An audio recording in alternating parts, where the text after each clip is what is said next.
On September 7, 1191, the impossible happened. An army so exhausted it could barely lift its shields turned, in a single heartbeat, and ripped apart Saladin's 30,000-strong host in just 17 minutes. 17 minutes, that's all it took for one of the greatest commanders of the medieval world to watch his elite cavalry shatter like glass. Chroniclers called it madness. Survivors called it a miracle. Historians still struggle to explain how half-starved men, marching under a murderous sun for 7 days, suddenly unleashed a counterattack so violent it broke an empire's confidence forever. What really happened in those final moments? Before those 17 minutes shook the Middle Ages, the Crusader army was on the brink of collapse. Jerusalem was gone, the Frankish kingdoms were fractured, and Saladin's victories had carved despair into the hearts of Christian commanders. Into the storm rode Richard of England, a king forged in war, adored by his knights, and feared by enemies who knew exactly what he was capable of. But even Richard had never faced a test like this. Saladin was no ordinary opponent. He was the commander who had crushed Crusader power at Haddon, reclaimed the Holy City, and built an army unmatched in mobility and discipline. Yet the moment this story begins, Richard wasn't striking. He was enduring day after day, mile after mile, while Saladin tightened the noose on the scorching coastal road to Jaffa. The heat was torture, the constant rain of arrows unending, and every art chipped away at the Crusaders' strength. What neither side knew was that the suffering of these 7 days was creating a weapon far deadlier than steel, a discipline so tight it would explode like a thunderbolt when unleashed. Before we dive into the full story, make sure to subscribe. If you love cinematic history riddled with intensity and accuracy, hit the like button. It truly fuels future episodes. When the Third Crusade reached its height in 1191, two figures dominated every conversation across the Holy Land. On one side stood Richard I of England, remembered across Europe as Coeur de Lion the Lionheart. On the other stood Khalid ad-Din Yusuf ibn Ayyub, the Kurdish sultan known simply as Saladin, a ruler whose victories had reshaped the political map of the Near East. Their armies had not yet met in open battle during the Crusade, but their reputations already clashed long before their soldiers crossed blades.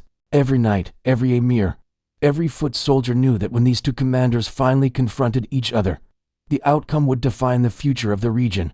Richard had arrived in the East after years of fighting in Europe.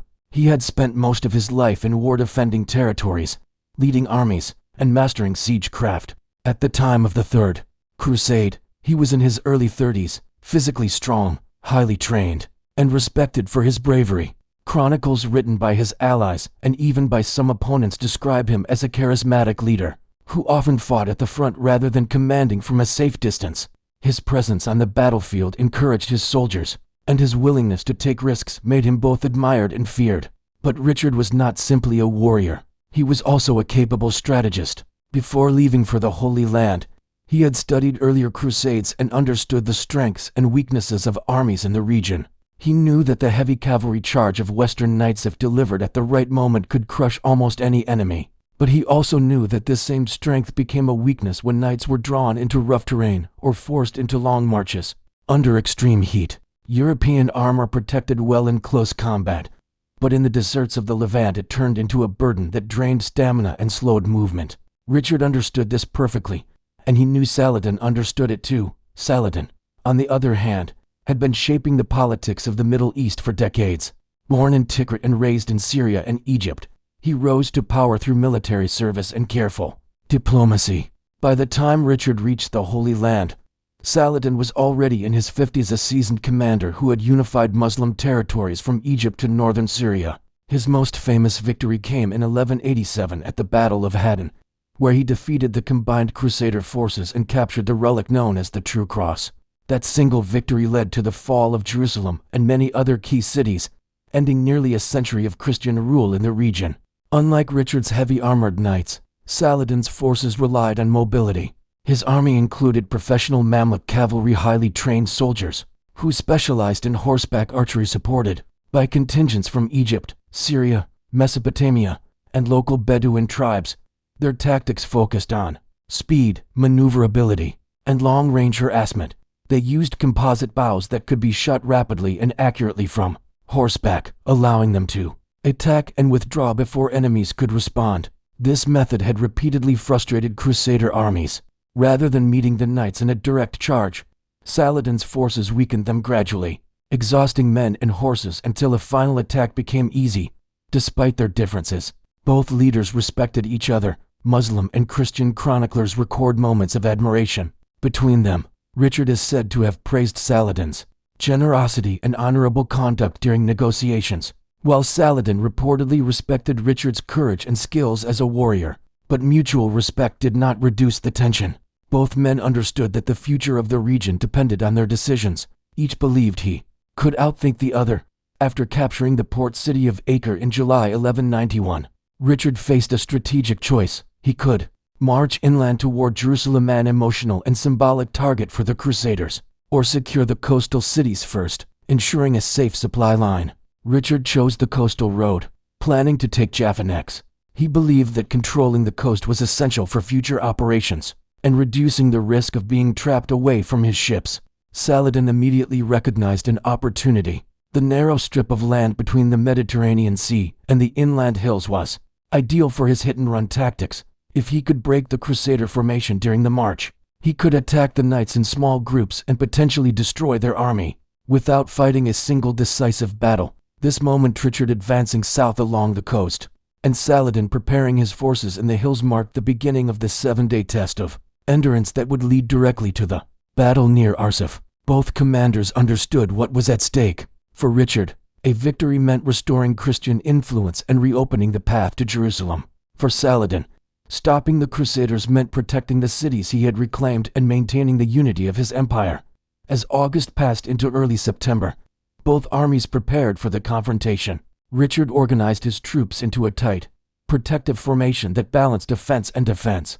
Saladin gathered cavalry units from multiple regions, ready to shadow the Crusader march and strike whenever an opportunity appeared. What neither commander predicted was that the struggle ahead would not be decided by numbers alone. Instead, it would depend on patience, discipline, and endurance, qualities that would be tested relentlessly in the days before the fateful 17 minutes that changed everything. When Richard's army left Acre and began moving south along the Mediterranean coast, no one imagined the march would become one of the most brutal tests of endurance in the entire crusade. The route itself was narrow and dangerous. On the right side lay the open sea, close enough for the Crusaders to hear the constant crash of the waves. On the left side rose low hills covered with scrub and small forests, perfect hiding places for Saladin's cavalry. Richard had chosen this route because his ships could follow the march, carrying food, medical supplies, and water. But choosing this road meant that his men would be exposed every hour of every day. To protect the army, Richard formed a moving fortress. The Hospitallers, known for their discipline and heavy armor, led the vanguard. The main infantry marched behind them into long lines protecting the baggage train, while crossbowmen stayed in the center where they could reload safely. Richard himself rode near the royal standard in the middle of the army. The Templars guarded the rear, covering the wounded and preventing ambushes from behind. This formation moved steadily but slowly, and it required discipline from every soldier, because one mistake could open gaps that Saladin's cavalry would exploit immediately. The suffering began on the first day. As the sun climbed higher, the heat became almost unbearable. European armor was designed for cooler climates, not for the intense temperatures of the Levant. Chainmail heated like metal in a furnace, and helmets felt like ovens trapping hot air around the face. Chronicles describe men removing their gauntlets briefly just to feel air on their hands, only to burn their fingers on their own armor.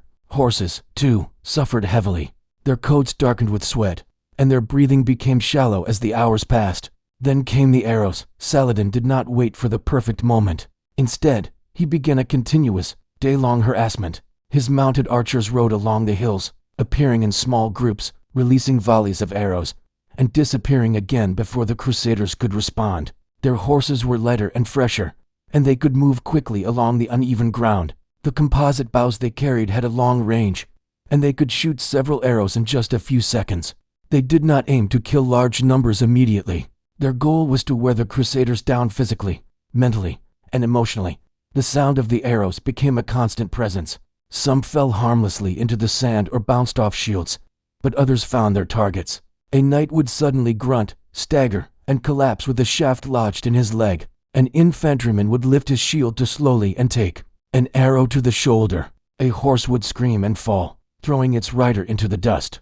Every loss weakened morale. Every death pushed the army closer to the breaking point.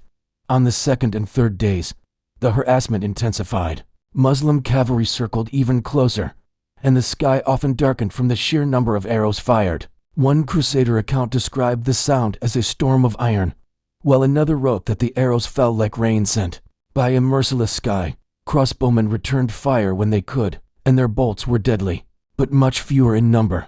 Unlike Saladin's archers, the Crusaders could not replenish ammunition easily. Their bolts were heavy, slow to produce, and precious. Richard ordered strict control of shots, knowing that waste could lead to disaster. Water became a greater enemy than the arrows. Wells were scarce in this region, and many were guarded by Saladin's forces. The Crusaders carried limited supplies, and what they had grew warm and unpleasant under the sun. Soldiers rationed small sips to survive the march. Thirst caused dizziness, blurred vision, and cramps.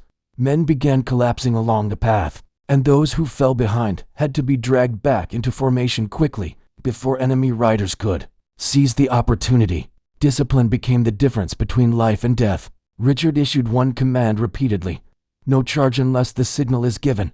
A night-breaking formation to chase archers would not only endanger himself, but open gaps that could collapse the entire defensive line.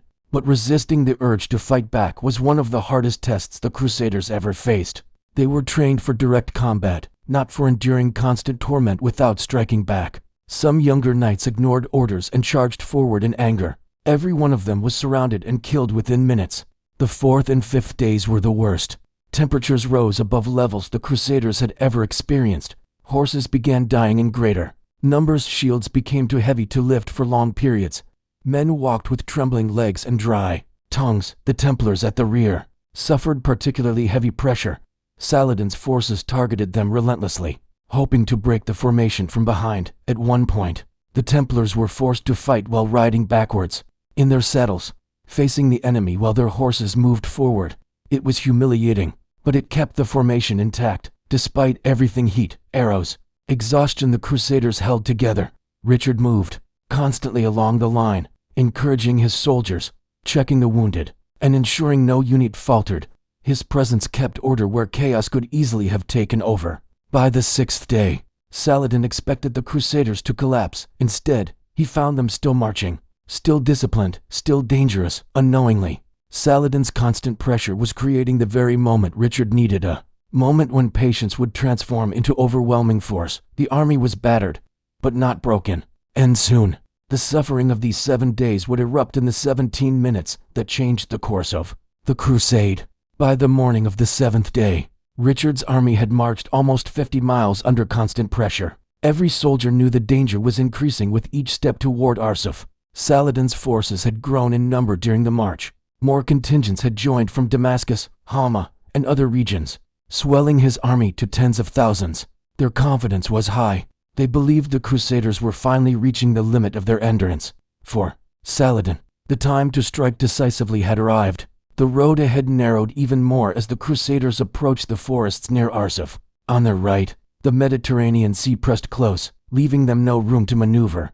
On their left, patches of woodland and rising ground provided excellent cover for ambushes. Saladin positioned his cavalry in these areas, ready to launch their strongest assault yet. His plan was simple: break the rear of the Crusader army, cause panic, and roll up their formation from back to front. If he succeeded, the Crusaders would have no escape. The sea made retreat impossible. Richard understood the danger. He had seen Saladin's tactics many times during the march, but he also knew something Saladin did not fully recognize. The Crusader formation had survived the worst of the march, and its discipline remained intact. 3 times during the week, Richard had personally prevented a collapse by reorganizing the line, replacing exhausted units, and keeping morale steady. Yet even he could not ignore the signs of breaking tension. The Hospitallers and the vanguard were exhausted and frustrated after absorbing days of punishment. The Templars at the rear had fought almost non-stop, and the infantry in between had marched through unbearable heat, carrying wounded comrades and supplies. On the night before the battle, Saladin finalized his plan. He would attack at full strength the next morning. Muslim chroniclers write that he believed the Crusaders were close to collapse. Their slow marching pace, the dead horses, and the growing wounds gave the impression of an army surviving only by willpower. To Saladin, this was the ideal moment to force a decisive engagement. The goal was not merely victory, it was the destruction of Richard's entire crusading force. When dawn broke on September 7, 1191, Saladin's army emerged from the hills like a rising tide. Drums thundered across the plains. Trumpets called units into position. Dust clouds rose as tens of thousands of cavalry took formation. The sight alone could shake even experienced soldiers. The Crusader army, formed as usual in its marching box, looked small by comparison, compact, battered, and visibly tired. Richard surveyed the battlefield from the center of the line. He had expected an attack that day, but the scale of Saladin's deployment confirmed that this was the final confrontation. Yet Richard did not plan to charge or act aggressively. His strategy remained the same: hold formation and force Saladin to overcome it. Only when the right moment came, when the enemy pressed too close or exposed a weakness, would he order a counterattack. Saladin began the battle with a powerful assault on the rear, targeting the Templars. Thousands of horse archers advanced, loosing arrows in thick waves. Their goal was to overwhelm the rear guard, break shields, and create confusion. The Templars fought steadily, protecting the wounded and the baggage. Their armor absorbed countless arrows, and their discipline held strong. But the pressure was immense. At the same time, Saladin sent a second wave against the Crusader left flank, hoping to stretch the formation. His cavalry rode dangerously close, firing arrows at point-blank range, then retreating before the Crusaders could respond. Dust filled the air, making it difficult to see. The beating of drums, the shouting of riders, and the constant thud of arrows created an atmosphere of chaos. The Hospitallers at the front suffered the worst. Positioned closest to Saladin's right wing, they endured continuous charges from skilled Mamluk cavalry. These were the same elite warriors who had dominated at Hattin 4 years earlier. Their speed and accuracy were unmatched. Several Hospitaller knights were hit in the legs or arms, and horses collapsed under them. The line remained steady, but the strain showed clearly. Their commander, Grand Master Garnier of Nablus, watched his men take heavy losses without being allowed to retaliate. Across the allied armies, soldiers whispered the same question: when will we be allowed to fight back? The tension was like a bowstring pulled too far. Every arrow, every shouted insult, every fallen horse increased the desire to break ranks and charge. Yet Richard's command remained absolute. No one was to move until the signal was given. Saladin noticed the growing frustration. He sensed an opportunity. He ordered one of his strongest cavalry groups, led by his nephew Tak al-Dun, to strike directly at the Hospitallers. This sudden concentrated attack was designed not only to cause casualties, but to provoke them into breaking formation prematurely. If the Hospitallers charged forward, without support, Saladin's faster cavalry would surround them and destroy them immediately. The attack worked. The Hospitallers reached their limit. Their casualties were rising. Their horses were failing, and their commander feared losing more men. Garnier of Nablus finally shouted the words his knights had been waiting for, but dreaded at the same time. They would charge. He could not endure the assault any longer. The Hospitallers moved without Richard's permission. It was the moment Saladin had hoped for. The Crusader formation, weakened and stretched by 7 days of pressure, now risked collapsing entirely. But what happened next would overturn every expectation, every plan, and every prediction Saladin had made. When the Hospitallers surged forward without orders, the battlefield shifted in an instant. For 7 long days they had endured arrows, heat, exhaustion, and insult. Now, pushed to the edge of survival, their discipline finally snapped. Their commander, Garnier of Nablus, could no longer watch his men fall one by one under the constant storm of attacks. Tak al-Dun's cavalry had pressed too close, too aggressively, and their lances were now threatening to tear apart the front of the Crusader line. In that moment, Garnier shouted for a charge, not out of ambition, but out of desperation. For Richard, this was the most dangerous moment of the entire march. He saw the Hospitallers breaking away, leaving a gap in the formation. If Saladin reacted quickly, he could send fresh cavalry into that opening and split the Crusader army in two. A divided force would be doomed. Richard had ordered strict discipline for 7 days to prevent exactly this situation. Now, that discipline had cracked. What he decided in the next few seconds would decide not only the battle, but possibly the fate of the entire crusade. The Hospitallers rode with full speed, lowering their lances and shouting war cries. Their horses, though tired, still found strength in the sudden release from restraint. They met Tak Aldun's cavalry head-on. The first impact was violent. Dust rose as horses collided, lances splintered, and men were thrown from their saddles. The Hospitallers fought with a fury that came from days of pent-up frustration. They pushed back the first line of Muslim cavalry, but without support, their position was dangerous. Light cavalry could surround them quickly, and a small force far ahead of the main line risked annihilation. Richard had seconds to choose. He could try to recall the Hospitallers, but they were already deep into combat, and turning them back would expose their backs to enemy lances. Retreat meant slaughter. The other option was far riskier, but also far more decisive. He could order a general charge, committing all his mounted knights at once. It would be a full cavalry assault across the entire front of the Crusader army. If it succeeded, it could break Saladin's line. If it failed, the Crusaders would be left exposed and scattered. Richard chose. He raised his sword and signaled for the trumpeters. 3 blasts cut sharply through the noise of battle. It was the sound every Crusader had waited for permission to fight back after a week of forced restraint. What followed was immediate and explosive. 2,000 mounted knights spurred forward at once. The Templars, Richard's household knights, and the remaining contingents from Europe surged ahead with full force. Their horses, though exhausted, responded to the moment with renewed strength. The Crusader formation, tight for days, now moved like a single mass of iron. Saladin's forces had not expected this. For a week, the Crusaders had endured without breaking ranks. Now, suddenly, they charged with a speed and violence that caught the Muslim cavalry off guard. The mounted archers, skilled at harassment, were not prepared to face a full heavy cavalry assault at close range. They relied on mobility, not on withstanding direct impact. When the Crusaders accelerated into their ranks, the lighter horses and armor could not absorb the collision. The first impact of the charge was decisive. Lances hit shields and armor with crushing force.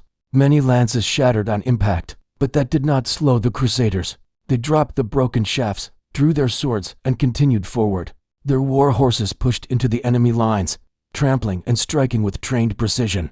The Mamluk cavalry tried to respond, but Richard's charge was too fast and too concentrated. The Hospitallers punched through Tak Aldun's flank. At the same time, the Templars struck the opposite wing. The entire Muslim right side began to bend under the pressure.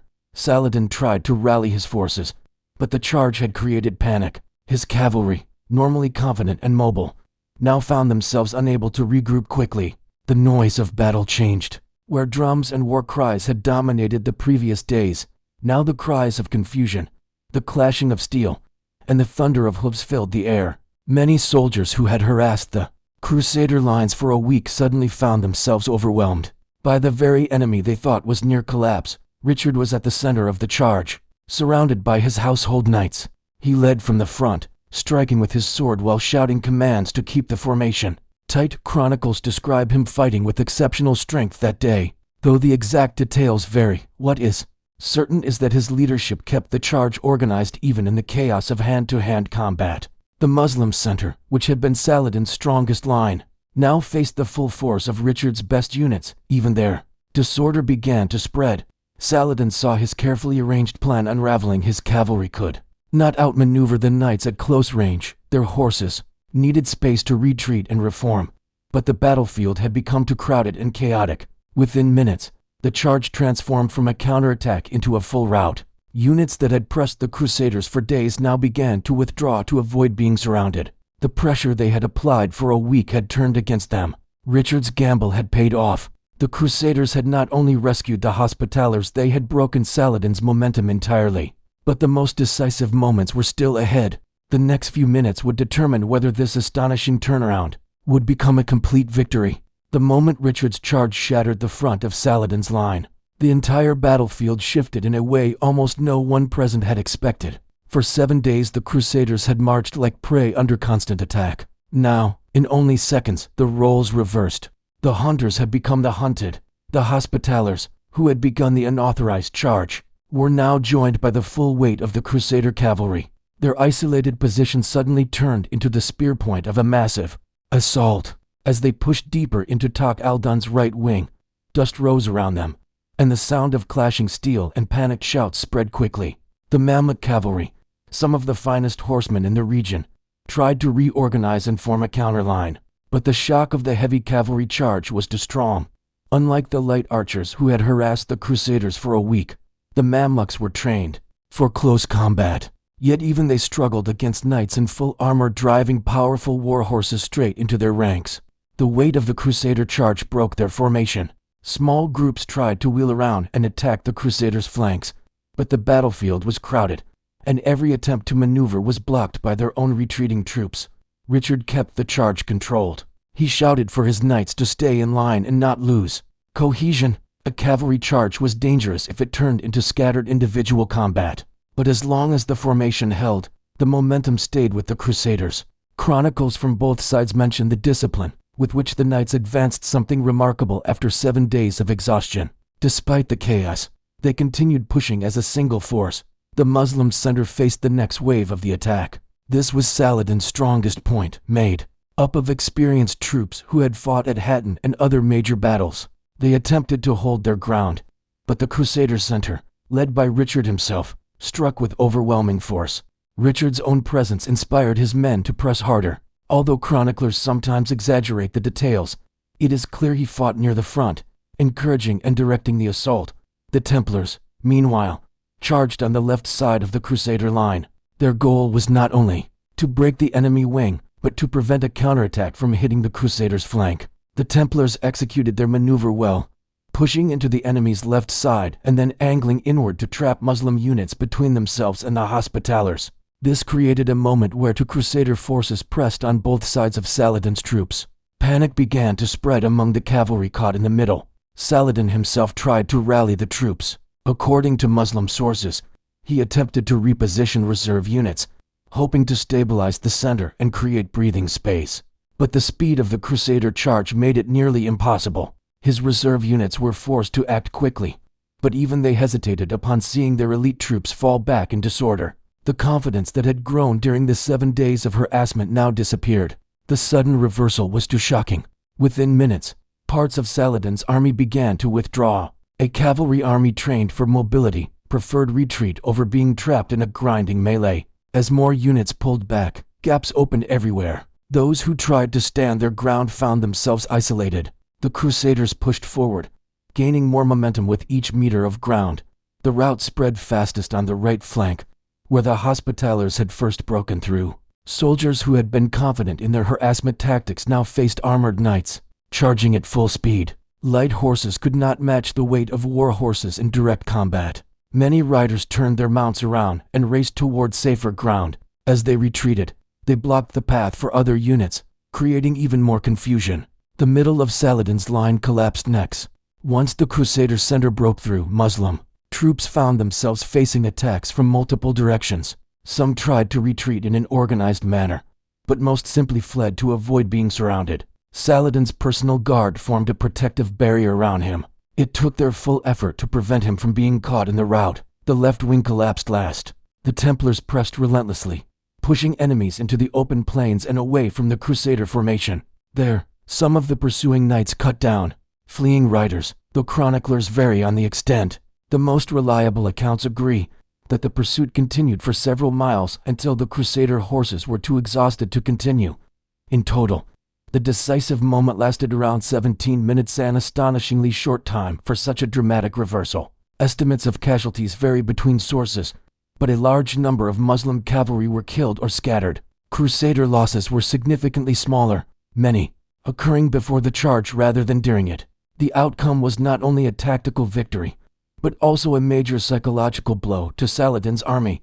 Saladin managed to withdraw with the core of his forces, but the defeat at Arsuf forced him to rethink his strategy. He avoided seeking another open battle with the Crusaders after this. Instead, he relied on fortified cities and defensive positions, preferring negotiations and maneuvering rather than risking another direct confrontation. Richard, meanwhile, secured his position along the coast. The victory allowed him to take Jaffa soon after and strengthened his negotiating position for the remainder of the crusade. Although Jerusalem was not retaken, the outcome of Arsuf helped stabilize the region and led to eventual truces that allowed safe pilgrim access to the holy sites. The 17 minutes near Arsuf did not end the crusade, but they changed its direction completely. A week of endurance had produced a moment of overwhelming force, and that moment would be remembered for centuries. As the dust settled over the plains near Arsuf, the Crusaders finally saw what they had achieved. 7 days of fear, exhaustion, and silence had erupted into a victory that even eyewitnesses struggled to describe. The battlefield lay scattered with broken weapons, abandoned shields, and the marks of desperate combat. But for the first time since leaving Acre, the Crusader army stood united, confident, and unbroken. Their discipline had carried them through the hardest days of the march, and their courage had transformed a moment of crisis into a decisive triumph. Richard did not celebrate. He simply ordered the army to regroup, tend to the wounded, and continue marching. The men were exhausted, the horses barely standing, and the danger was not entirely gone. But the victory at Arsuf had changed everything. Saladin no longer sought another open battle. The road to Jaffa opened, and negotiations in the months that followed shaped the final outcome of the crusade. Arsuf proved that even against overwhelming pressure, patience and unity could overcome superior numbers. If you've made it this far, you've just experienced one of the most intense and important battles of the medieval world, a moment where human endurance, strategy, and timing created an outcome that still amazes historians today. If you enjoy deep, cinematic retellings of real historical events, make sure to subscribe. Your support helps bring more stories like this to life. And if this episode made history feel real, hit the like button, share it, and let us know which moment of the battle struck you the most. More powerful history is on the way. Stay tuned.